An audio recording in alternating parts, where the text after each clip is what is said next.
I've always been a workaholic. Burning the midnight oil in my shoebox apartment in New York City wasn't just a habit, it was my life. The city's relentless energy fueled me, or so I thought. That night, though, something else was fueling the atmosphere in my tiny living space. Something unsettling. I was hunched over my laptop, the glow of the screen painting my face in a cold blue light.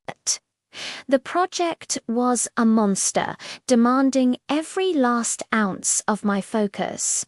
My eyes were starting to burn, gritty and dry, from staring at spreadsheets for hours on end.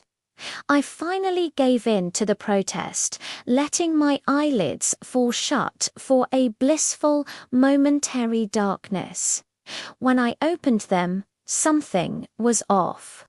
It was a subtle shift, the kind you might dismiss as a trick of tired eyes. The worn brown couch, usually a comfortable 10 feet away, seemed closer. Not by much. Maybe a foot or two. I shook my head, rubbing my temples. Too much caffeine, not enough sleep. Classic rookie mistake. I refocused on the screen, typing away, trying to lose myself in the work again. But the feeling lingered. A faint, prickly sensation on the back of my neck. After another 10 minutes, the strain was back. My eyes felt like sandpaper. I blinked again, a longer, more deliberate blink this time. That's when the real strangeness began. As my vision cleared, I saw it on the blank wall to my left. The one I stared at every single day. There was now a door. A simple, plain white door with a tarnished brass knob. It wasn't there a second ago. I was sure of it. My heart started a frantic rhythm against my ribs. Was I hallucinating? Sleep deprivation can do weird things to your brain, right? I stood up, my chair scraping harshly against the floor. I walked over to the wall, my hand trembling as I reached out. The wood was solid, real. The doorknob was cold to the touch. I tried to turn it. Locked. Of course, it was locked. My mind raced, trying to find a logical explanation. A renovation I'd forgotten about, a prank by my landlord. No, none of it made sense. This door had simply appeared out of thin air. A wave of fear, cold and sharp, washed over me. I backed away slowly, my eyes fixed on the impossible door. I needed to get a grip. I told myself it was just stress. I went to the kitchen, splashed cold water on my face, and took a few deep breaths. The city outside was still humming, cars honking, sirens wailing in the distance. Normal sounds, reassuring sounds. I returned to the living room, feeling a little more grounded. I decided to ignore the door, just pretend it wasn't there. Maybe if I didn't acknowledge it, it would go away. I sat back down at my desk, but I couldn't concentrate. My gaze kept drifting to the wall, to the silent white rectangle that had no right to exist. The air in the room felt heavy, charged. It was getting harder to breathe.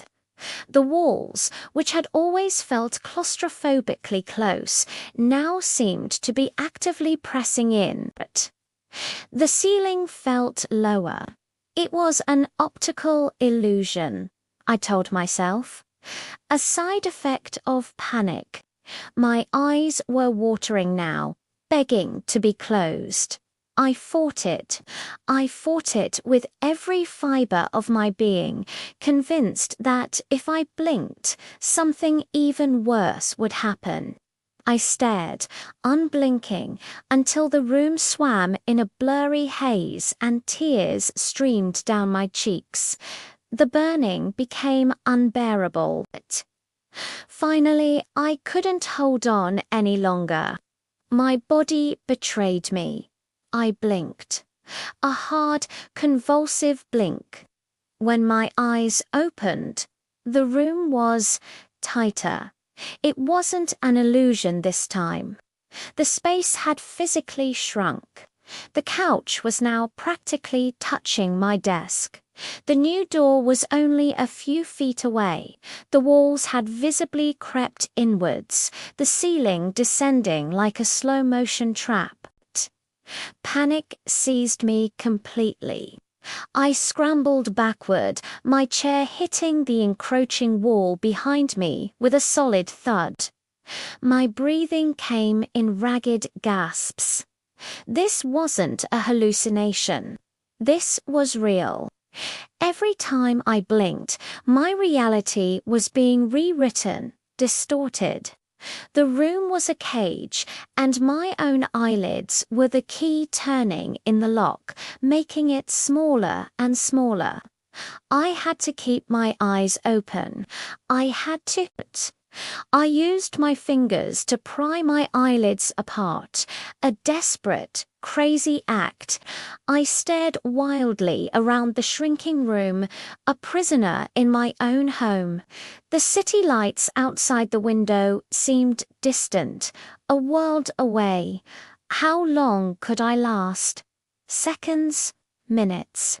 The strain was immense, my vision blurring, my eye muscles screaming in protest. I don't know how long I managed it. It felt like an eternity. But eventually, the pain, the sheer physical impossibility of it, won. My eyes slammed shut one last time, an involuntary final surrender. I braced myself for the end, to be crushed by my own apartment. A moment of pure, terrifying darkness. Then I opened my eyes. The room was normal. Everything was exactly where it was supposed to be. The couch was back in its original spot. The walls were where they belonged, and the door, the impossible white door, was gone. The wall was blank and smooth, as if it had never been there. The air was light again. The oppressive weight was lifted. I stumbled around the room, touching the walls, the furniture, needing to confirm it was all real. Everything was normal, except me. I wasn't normal anymore. The terror of those moments is seared into my brain. I haven't been able to blink without a jolt of pure fear since. Every flutter of my eyelids brings a flash of that shrinking room, of that impossible door. I live in a constant state of low-grade panic, terrified of what the next blink might bring. The apartment is the same. The city is the same, but I am broken. I am trapped behind my own eyes, forever waiting for the world to change again. If you ever feel like you're losing touch with reality, please don't just brush it off. Talk to someone.